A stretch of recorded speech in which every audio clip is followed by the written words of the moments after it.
Hello dear student right. तो capital budgeting right. तो ये सम टी वाई बैफ का सम है राइट। एम कॉम का भी ऐसा आता है, S5 B com B B I. तो ये चैप्टर सबको है, पर किसी को ईजी आएगा किसी को हार्ड आएगा राइट। तो क्वेश्चन क्या दिया है, लेट्स स्टार्ट। मतलब when working capital is given, तो वर्किंग कैपिटल तो बच्चे कंफ्यूज हो जाते हैं राइट। तो अतुल एंटरप्राइज है, उसने नया प्रोडक्ट लॉन्च किया था। Estimated cell life of 5 year, मतलब 5 साल तक चलेगा। और मैन्युफैक्चरिंग इक्विपमेंट, मतलब प्लांट में कितना इन्वेस्टमेंट किया, 5 लाख इन्वेस्टमेंट हो गया। स्क्रैप वैल्यू दिया है इधर भी, क्या दिया है, तो ये स्क्रैप वैल्यू कब होता है, पूरा at the end of the year, मतलब लास्ट ईयर 5 ईयर। तो 5 साल के बाद उसको 30,000 मिलने वाला है, तो उसको भी बाद में देखना है। और पीवी फैक्टर 10% है जो अपने को रेडीमेड दिया है। और कैश इनफ्लो हर साल इतना रुपया आ रहा है। ओके, ये आधा क्वेश्चन है, आधा और दिया क्वेश्चन, आधा यहाँ दिया है। इधर क्या बोला है, depreciation to be charge under straight line method 1 lakh, और टैक्स भी दिया है 40% राइट। तो सबसे पहले हम लोग क्या करेंगे, डेप्रिसिएशन निकालेंगे। डेप्रिसिएशन दिया ऑलरेडी, तो अच्छी बात है। 5 लाख का इन्वेस्टमेंट है, 5 साल चल रहा है, तो हर साल का डेप्रिसिएशन कितना आएगा, 1 लाख। और ये जो हम लोग सॉल्व कर रहे हैं ना, ईयर 1 2 3 4 5 ईयर है, और हर साल का कैश इनफ्लो दिया है। तो इसमें ना डेप्रिसिएशन टैक्स सब ऐड है, तो इसमें तो अभी हटाना पड़ेगा। 2.5 3 375 360 225, तो मैंने यहाँ डायरेक्ट लिख दिया राइट। तो डेप्रिसिएशन सॉल्व करके कितना है, 1 लाख है ना। डेप्रिसिएशन कितना है, 5 लाख डिवाइड बाई 5 डिवाइड, तो 1 लाख है। ये पर ईयर का है ना। और कैलकुलेशन करने की भी जरूरत नहीं थी, क्योंकि वाला सेम में 1 लाख डेप्रिसिएशन ऑलरेडी दिया था। तभी हम लोग डेप्रिसिएशन 1 लाख यहाँ लिख देंगे, ठीक है। तो 1 लाख तो यहाँ लिख देंगे, 1 लाख 1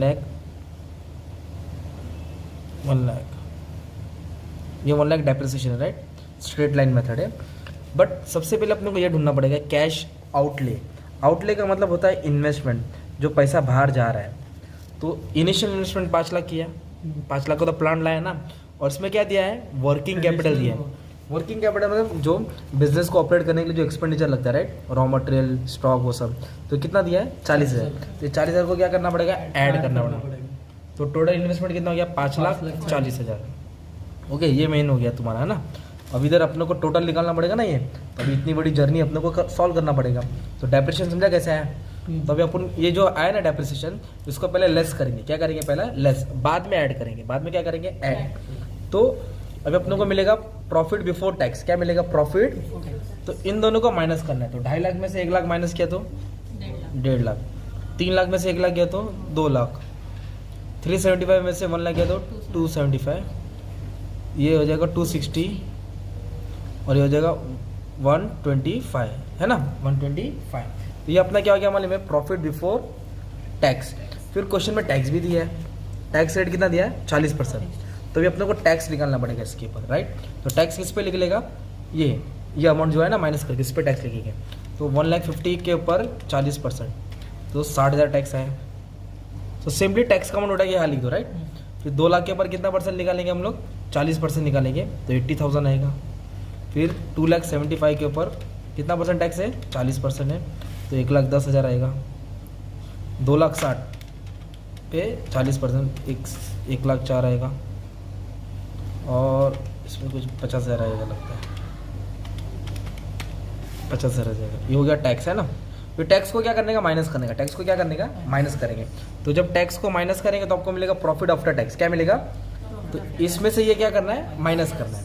तो कभी कभी टैक्स में दिखाया नहीं रहता, हम लोग डायरेक्ट ऐड करके दिखाता, पर हम लोग एक कॉलम एक्स्ट्रा बनाएंगे।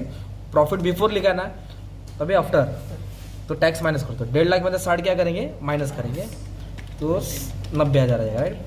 तो इधर 90 लिख दूंगा। 2 लाख में 10 किया तो 1,20,000 आया। अभी 275 से 1,10,000 क्या कर दूंगा, माइनस कर दूंगा, तो 1,65,000 आया।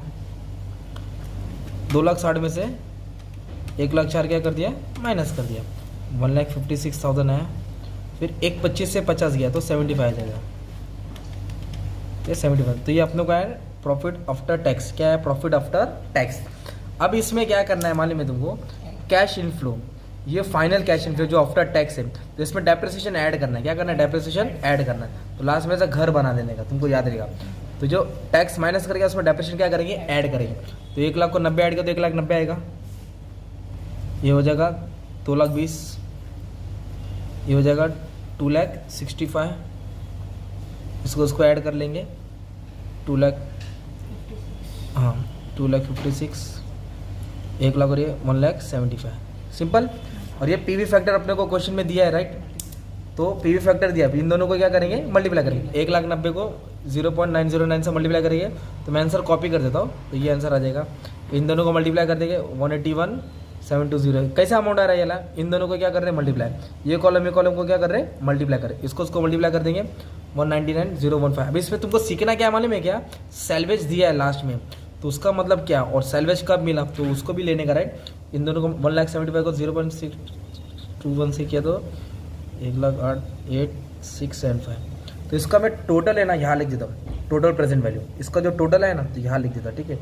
तो ये टोटल करके आया 8,36,968, पर क्वेश्चन में क्या दिया है सैल्वेज दिया है, क्या दिया है सैल्वेज, मतलब स्क्रैप वैल्यू दिया है ना यार, तो स्क्रैप वैल्यू कितना दिया है 30,000, मतलब 30,000 अपने को आने वाला है और कभी आएगा at the end of the 5 year, तो सैल्वेज का अमाउंट ऐड करने का, तो कितना रुपये आ रहा है 30,000, और कौन सी ईयर में आ रहा है 5 ईयर में आ रहा है, तो 5 ईयर का क्या है पीवी फैक्टर वो उससे मल्टीप्लाई करेंगे ना, क्योंकि 5 साल के बाद उसकी वैल्यू चेंज हो जाएगी ना, तो इससे मल्टीप्लाई करना पड़ेगा, इसको मल्टीप्लाई करके जो अमाउंट आएगा तुमको यहाँ लिखना पड़ेगा 18,630, मतलब सैल्वेज क्या किया स्क्रैप वैल्यू ऐड किया, तो ये पार्ट नहीं आया है।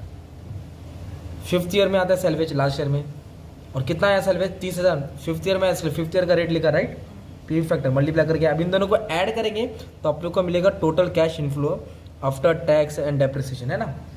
तो हमने नेट प्रेजेंट वैल्यू, राइट, तो ये प्रपोज प्रोजेक्ट प्रॉफिटेबल है या मतलब एक्सेप्टेबल और रिजेक्टेबल, तो अपने को बताने का, राइट, कैपिटल बजटिंग में तो एकदम सिंपल करने का है। अभी क्या करने का मालूम है इसमें, तो नेट प्रेजेंट वैल्यू, तो टोटल कैश इनफ्लो कितना है 8,55,598 minus total cash outflow, investment कितना किया था 5 लाख, है ना, और उस पर 40,000 कौन सा खर्चा किया था वर्किंग कैपिटल, तो टोटल इन्वेस्टमेंट कितना था अपना 5,40,000, तो 5,40,000 मतलब हमने 5,40,000 डाला है और 5 साल के बाद अपने को इतनी वैल्यू मिल रही है 8,55,000, तो आंसर किस में है पॉजिटिव में है 3,15,598, तो आंसर पॉजिटिव में है, पॉजिटिव में मतलब क्या होगा ये एक्सेप्टेबल, क्या ये एक्सेप्टेबल, मतलब ये एक्सेप्ट करेंगे, ये प्रॉफिटेबल है, राइट। नेगेटिव आता है उसको क्या करते अभी हम लोग रिजेक्ट करते थे, क्या करते थे रिजेक्ट करते थे, तो ये वाला सम ऐसा टाइप का सम एग्जाम में तुमको आ सकता है, तो इसके लिए आपको रेडी रहना पड़ेगा। तो बस यही बोलने का था, थैंक यू वेरी मच।